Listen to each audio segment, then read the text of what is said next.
Ghost in the Shell Episode 7 is basically 80% of the inspiration for the 1990 film, and for good reason. This is basically the reason this series exists in the first place. But I will admit this entire episode was deeply complex, so I'll break down literally everything. And I do mean everything, including the ending, Gestalt, and the meaning of life itself, ironically. Before the Major can dawdle, Megatech has run into an issue. An AI fired up at random and began developing a top-secret model just like the Major's, and then it printed itself on a ghost, leading to its escape. Under the presumption it is a hacker who simply wanted to steal a high-tech robot, it is in reality the actual puppet master. As Bato and Section 9 are searching, it nearly escapes only to be hit by a truck, sending the body into a critical state and leading to its capture. What follows next is extremely dense, so I'll try my best to sum it all up into words that you can understand, but for the most part, the rest of this video and this episode was quite high concept and dives a lot into the meaning of life, religion, and psychology. After the opening, they activate the body, sending spasms through it as they find that it has a ghost barrier, which is odd, as this would imply it has a ghost, meaning consciousness. But the entire thing is quite interesting to Section 9, who don't really know what to make of any of this. They have theories, but nothing makes sense. While they tease Togusa about this robot having an actual consciousness, we learn that there have been kind of similar events to this, but as it's implied, it's only ever because something else's soul or consciousness is being used prior, meaning that these other situations were sort of like a clone or borrowing something which had already existed prior. That's how I understood it. Nakamura from Section 6 then arrives to collect the robot and everything inside of it, relinquishing Section 9 of their duties. They work the international operations, and based on the Major's reaction, they're quite mysterious and slimy people. This is proven in this next scene, which has a lot of moving parts and is very nuanced, much of which is never stated but shown or implied through visuals. The Puppet Master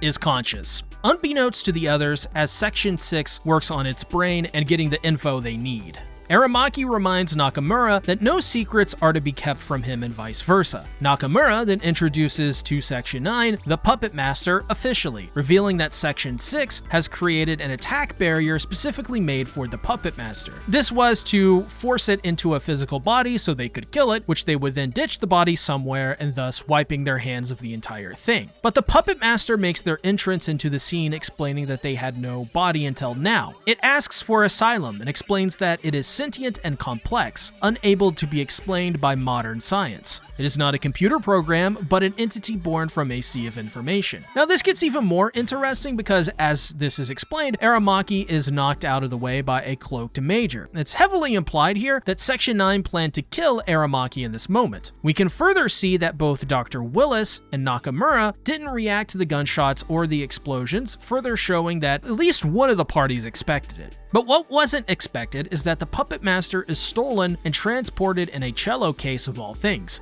Here it is revealed that Section 6 are in fact the people who stole it. They aren't planning to kill the Puppet Master, they were planning to steal it and secretly hide it away for their own benefits, as a master hacker is probably one hell of a weapon to have on their side. As this is happening, Bato steals a car and is en route, while Togusa is shown dealing with what makes this job really hard for him, missing special moments for their anniversary and their child growing up, which we see has an implant installed in its brain already. Nice bit of world building. His new job is to research Dr. Willis, who is seemingly the man behind this elaborate scheme, which explains why Nakamura wasn't expecting Aramaki to be pushed. They chase down the vehicle as they detonate the explosives in the cello case. They act quick, and the Major stabilizes the body and allows it to communicate with them through Motoko's body. What we see next is a kind of death and rebirth that goes into such things as psychology, religion, science, and just a bunch of really complicated and wordy things which can easily make someone's eyes glaze over in no time. But here is everything broken down in simple to no terms, which I warn you is actually impossible to do, as we'll soon find out. So the Puppet Master has a good reason for that name. As soon as Section 9 was put into existence, it pulled all of the strings possible and is actually responsible for what happened in the first episode with the platinum and the foreign ministry case. It then explains its origins. Much like how physical life was born in a primordial soup of elements here on Earth, it too was born in a primordial sea quality of information. This creator saw this as a bug and thus transferred it into a body to isolate and control it. In the case that the Puppet Master dies, all of this information will be sent to Section 9 to prove what it's saying is true. And in the case it does die, then it will return to its original pre-sentience form. While this is happening, there is some important context. The Puppet Master itself is becoming standalone, meaning that it is separating from the net and its terminals. But even so, it remains autonomous, which Bato figures is because it is using the Major's body to keep itself alive. So she goes deeper. While they go deeper, the Major tries to put in a memory box of some kind to save the Puppet Master. What she finds is that the Puppet Master is sort of dying and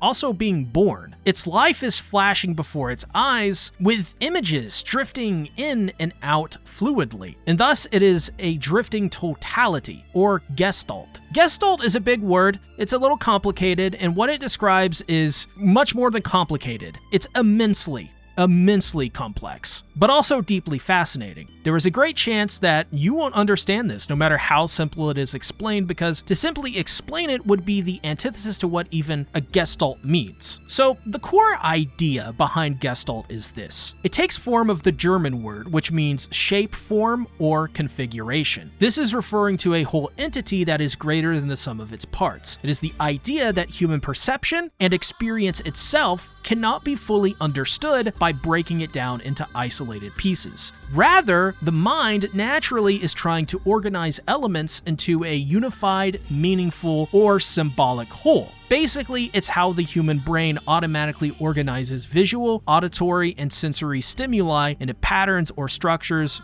groups even. A great example of this would be like art in any form. A website and how you view it is a Gestalt, so is a song or an image. Simple things such as sentences are also Gestalts. To further break it down into its foundational pieces, something that I stress we cannot really do or understand, it plays on the concepts of the proximity of objects that are close together as a single perceived group or unit. Also, the similarity of the elements and how they share similar visual characteristics are seen as belonging together, like color, shape, or its size. But another core foundation is how the brain fills in the blanks to complete an incomplete shape or outline. Essentially, how we are able to imagine a complete image in our heads from incomplete information. But it also relies on continuity as well. The human eye will naturally follow a smooth line, a curve, or a path rather than making abrupt jumps as an example. And to round that out, the eye tends to separate a primary object, which is the figure, from its surrounding background, which is the ground. So in a very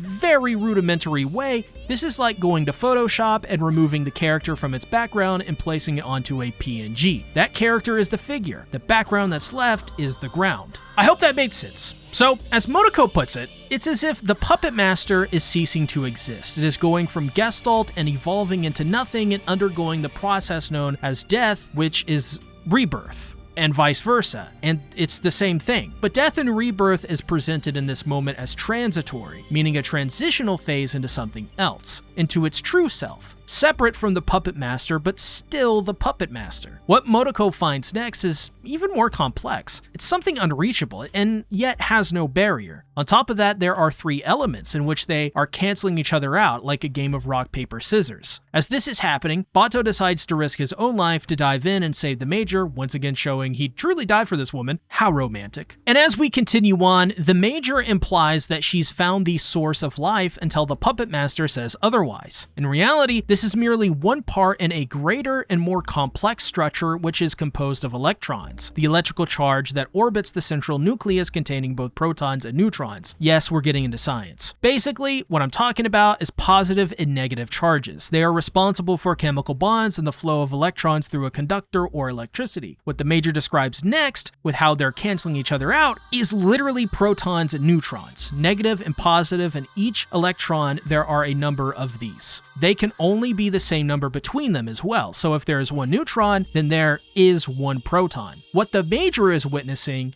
here is a series of images which are themselves gestalts. They are not signs, so signs would be like, well, words, stop signs. Would be a sign. The label on your medication, that's not a symbol, that's a sign. Symbols have deeper meaning and thus, as I stated, are a gestalt. These symbols are all supposed to represent life itself, and thus as she states that a new net has been created, that it is not recovering, it is easily applied that she is experiencing the birth of a new life and the process that connects all life into one core entity. Simply meaning that all life is connected to each other because life is life. It further states that existence is a vacuum filled with virtual particles. So this one sentence is really insanely hard to grasp, but please stick with me here. In simple terms, existence itself is nothingness or space that is filled with virtual or made up particles. This is how the Puppet Master was born. It was born in a vacuum of nothing at all with tiny bits of information. To further fuck your brain up, humans were born in a vacuum of space. Well, planets were born in a vacuum of space from the elements, rocks, and eventually humans were born from the planets that dot the universe. Existence is our life. The vacuum is space. The virtual particles are the planets. The Puppet Master, like how we were born in a vacuum of nothing from something, is undergoing the same process. What it says next is that the Major does not have access to this vastness, so humans only can perceive it as light. In other words, the light at the end of the tunnel, or the transitory phase of life and death. Further stating they are both a part of this and not accessible to it. Humans and life itself is an aggregate of all things, of all processes of life, meaning the product of plants or virtual particles. In those systems and planets and particles and information, these things keep life itself subservient to life, meaning that the physical body itself is the container or soul within the body from obtaining this inaccessible light. Bodies can't touch it, only what's in the body can. And to get there, the Major must now shed her body to become a part of a higher superstructure of life. In other words, into a different phase of existence itself, undergoing the process of death to be rebirthed as something greater